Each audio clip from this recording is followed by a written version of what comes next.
Namo tassa bhagavato arahato samma sambuddhassa. Today is the beginning day of the Indonesian retreat. Are there many those who are new meditators who never practice Ānāpāna meditation? Others are those who have been practicing Ānāpāna meditation. However, whether beginners, whether those who have experience of practicing Ānāpāna meditation, today I will explain how to practice Ānāpāna meditation in a practical way. I believe all of you have read Sayadaw's book, Knowing and Seeing partially, especially Ānāpāna section. Almost all those who practice Ānāpāna meditation, they need to know how to prepare for their meditation. When we are going to practice meditation, we need calm mind. Calm mind. If we have calmness of mind, calm mind is ready for meditation practice. For that reason, we should develop calmness of the mind before we start mindfulness of breathing Ānāpāna meditation. If the mind is not calm, meditators cannot focus on the natural breath too. If the mind is active, you cannot focus, meditators cannot focus on the breath naturally too. So for that reason, before we start focus on the in-breath and out-breath, we need a good preparation. It is to make the mind calm first. First of all is how to sit, the way of sitting. We should sit on something soft cushion. The front one is a little bit low, the behind one is a little bit high. The way now here meditators are using. So when we are going to sit, we should sit a simple way. So we fold our leg and then one is back, one is front. Many foreigners, those who went to Auk meditation center, what I noticed them, they used to sit half lotus or full lotus. It is not very suitable for developing concentration. That's why whenever they sat in that way, I suggested them to sit in a simple way. So fold your leg and then one is keep your leg, one is back, one is front in a simple way, and then keep your body straight and head straight. You should relax your body and mind too. So you should place your hand on your lap. So for about left and right, any way you can keep your hand. For those who want to place their hand on both of the knees, also can do too.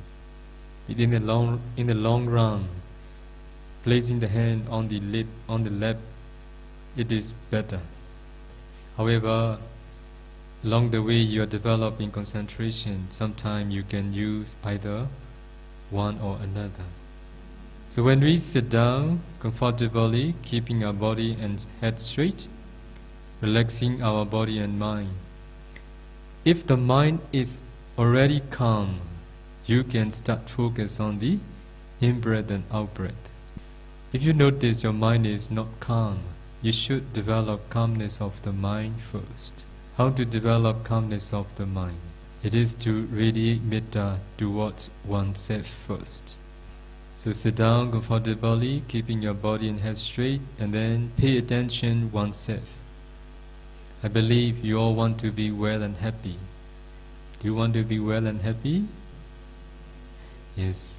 So wishing oneself to be well and happy, we pay attention oneself and radiate metta oneself. May I be well and happy. May I be well and happy steadily. When you radiate metta, you yourself, you need to radiate mindfully, wishing oneself to be well and happy. After radiating oneself for a while, you should pay attention to someone you respect. Female should be female respected person. Male should be male respected person. Wishing him or her to be well and happy, mindfully radiate metta towards that person. May she or may he be well and happy. May he or may she be well and happy. When we are going to develop calmness of the mind by radiating metta towards oneself or others, important thing is to radiate metta towards them or towards oneself mindfully. If you are radiating metta towards oneself or others and mindfully, you cannot develop calmness of the mind easily. So radiate metta towards oneself or others mindfully, wishing oneself or wishing them to be well and happy. If you mindfully radiate towards the one you respect, you will notice your mind will become calm within a short time. Many meditators, both beginners and those who are practicing Ānāpāna already for a long time, they used to ask one day, what is natural breath? Do you know what is natural breath? If you want to know what is natural breath, you need calmness of, you need calm mind.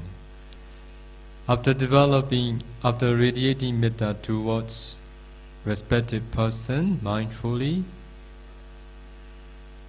when you notice your mind becomes calm.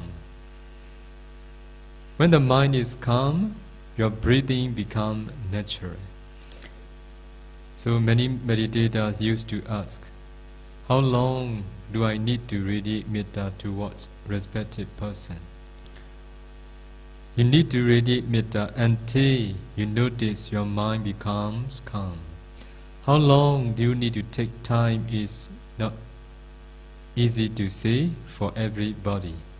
But if you are mindfully radiate metta towards respected person, you will notice, you will see your mind becomes calm within a short time. Those who want to radiate metta towards all the beings in general, also they can do too. So when you notice your mind is calm, aware of the breath around here. The breath will appear somewhere around here naturally. Important thing is to feel the breath somewhere around here. Wherever it is okay. If you feel somewhere the breath, focus the breath there. Buddha instructed us to focus in and out breath from where it is touching. Better to say, it is explained in the Visuddhimagga to focus the breath from where it is touching. So when the mind is calm and if you are aware of the breath around here, and if you feel the breath wherever, just focus on the breath there, noting in, noting out when you breathe in and when you breathe out. When you're breathing in, note in. When you're breathing out, note out, without following inside the body, outside the body. Let me give an example. Here, please look at me. Here, this is the place where the breath is touching. This is the breath. So when you breathe in, it touches here. And it passes through without missing the place, and it ends here. When you breathe out, it touches here, it passes through without missing the place, it ends here. This is the place where the breath is touching all the time. That's why you need to focus the breath from where it is touching. If we focus the breath from where it is touching, one thing we need to be careful. If we put much effort, we know more the touch. Instead of knowing the breath, we know more the touch. Because of knowing the touch, it changes into 4 elements meditation. You will feel hardness, tension, supporting, and it will make you feel discomfort feeling. That's why you need to focus on the breath from where it is touching, not the touch. Meditators used to put too much effort. What is the reason why they put too much effort? Can you give me an answer? Bisa menjawabnya? Why do they put too much effort?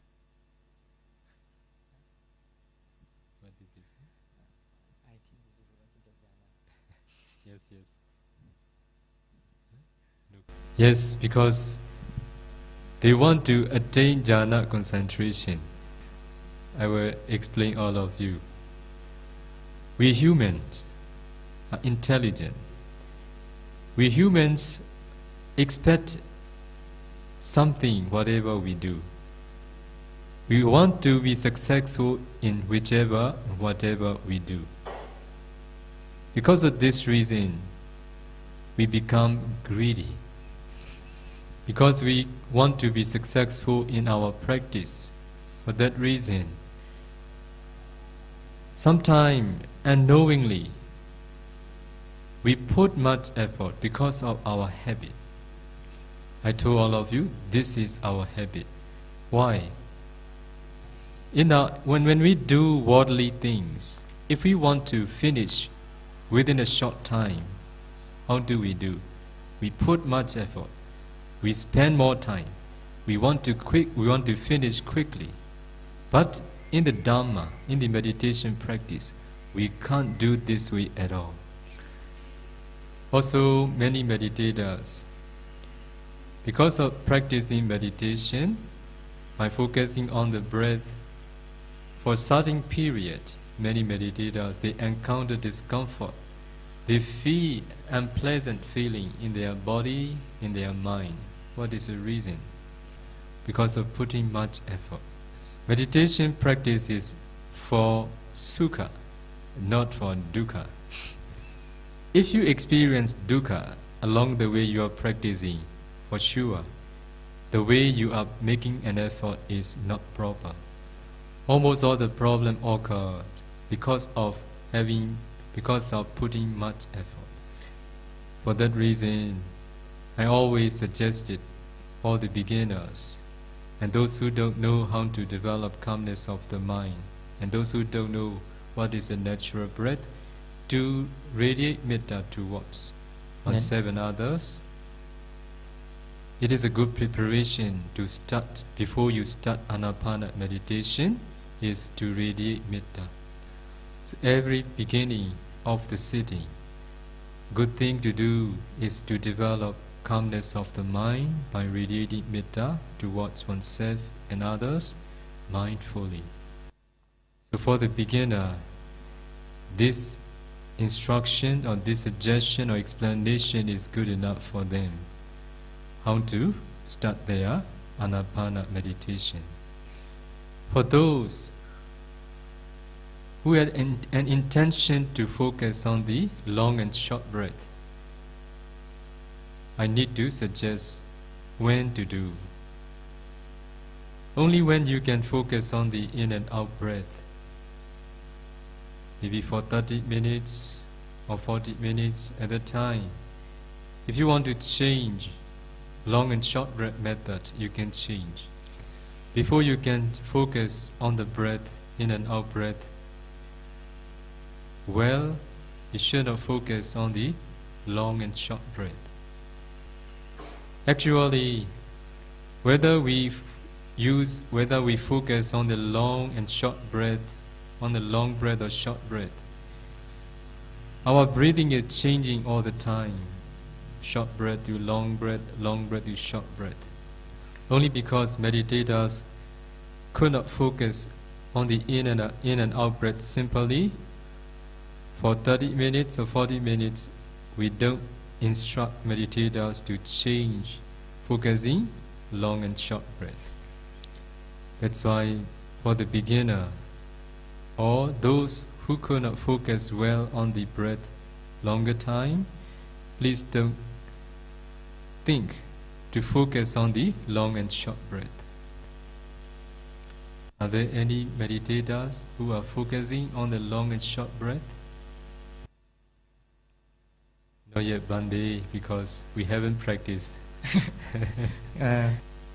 For the beginner and those who are going to start tonight or tomorrow, these instructions will be enough for all of you.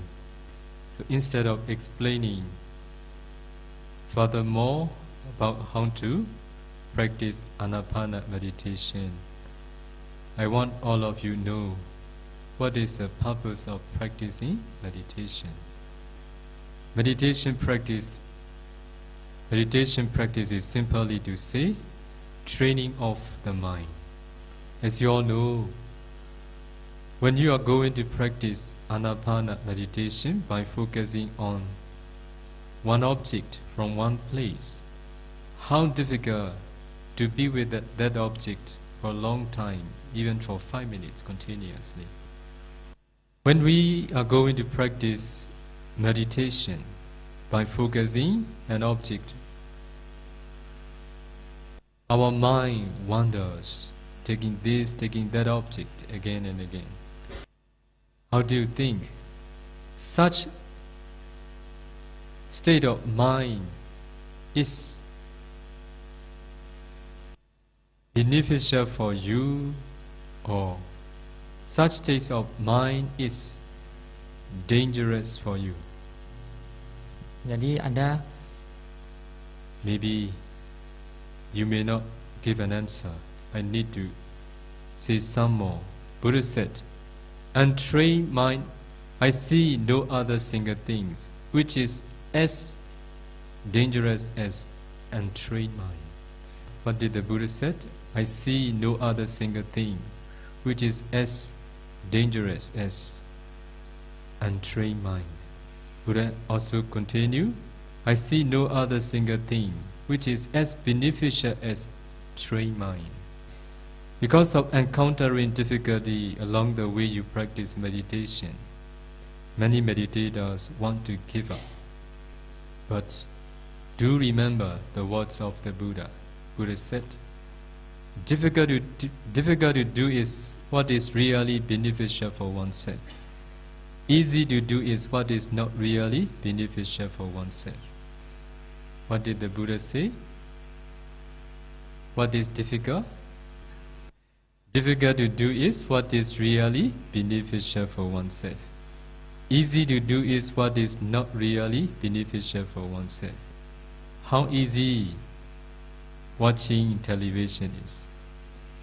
How easy listening music. Are you happy listening music? Are you happy watching television? Yes. It is very easy to do, but not beneficial. Is it easy to focus on the breath for 1 hour? No. How difficult it is. But it is really beneficial. And trained mind is very, very dangerous. I will make all of you know how dangerous they are. Along the way you are practicing mindfulness of breathing meditation or other meditation object. Your mind doesn't want to be with your meditation object. Your mind want to wander, your mind want to take this object, your mind want to take that object. A lot of activities and a lot of memories appear in your mind. Do you know, at the near that moment, in our mind appear different objects alternatively in the way they appear at the time you practice meditation. When we are free, if we are going to think, what type of object do we use to think about? Sensual objects or wholesome object? Can you give me an answer? Bisa jawab? We are born with craving. We live with craving. We die with craving. Let me repeat again. We born with craving. We live with craving. We die with craving. All the time between birth and death. Desiring this, desiring that, expecting this, expecting that. We spend a lot of our lifetime pursuing sensual pleasures. Because of this reason, most of the time, almost all the time, our mind is thinking about sensual pleasures. Sensual pleasures mean beautiful objects, beautiful sound, good smell, good taste, and good touch. Because of this reason, at the near-death moment, most of the objects that can appear at the near-death moment objects will not be wholesome objects. Taking a certain object at the near-death moment, we pass away. It will decide our destiny. As you know, how difficult to be with wholesome object even for 5 minutes. Now you all are healthy, strong. Now you all have mindfulness. At the near-death moment, you have no strength. You are seriously ill. How can you pay attention the object you want? How can you take the object you want at the near-death moment? Is it easy to choose the object, to take the object as you want at the near-death moment? No, not easy one. Enggak ya, jadi tidak mudah. That's why to be able to face our death, we need preparation. That preparation is to train the mind. Without preparing, it is impossible. It is very difficult to face our death. As you all know, all the people in the world, they all are preparing for their life, but not for their death. Since we were young, we educate to be an educated person. What is it for? To prepare for our life. We educate for our living. After we become an educated person, we make money, we make our living, we try our best to be what we want until we die.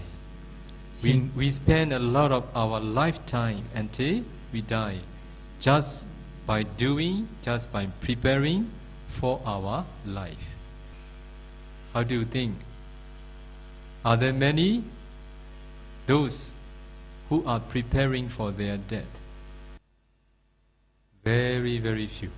Now, what you are going to do and what you are doing is preparing for your death.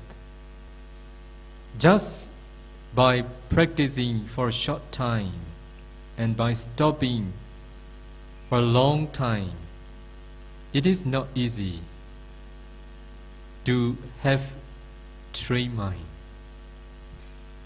Training of the mind is what we have to do the whole life, whether we like, whether we dislike, because our mind leads our world. Let me repeat again. Whether you like, whether you dislike, whether you want to practice, whether you don't want to practice, you have mind, untrained mind. You need to train through practicing meditation. As I quote the words of the Buddha, difficult to do is what is really beneficial for oneself. Easy to do is what is difficult to do is what is really beneficial for oneself. Easy to do is what is not beneficial for oneself. Who are you? The one who like doing easy things, or the one who like doing difficult things? Who are you? So consider. We all think ourselves. We are those who want to do for the good of ourselves. Actually, we are not. Most of the people in the world, they are not doing for the good of themselves. That's why if we all want to be the one who want to really do for the benefit of ourselves, we need to do something what is really difficult but really beneficial. So diligently practice within these 3 months. Jadi ya, May you be able to develop concentration. May you be able to penetrate the Dhamma as they really are. May you be the one who really want to do for the good of oneself. May you be able to make an end of suffering in this very life. Let's stop here. Sadhu, sadhu, sadhu. Any questions? Any questions?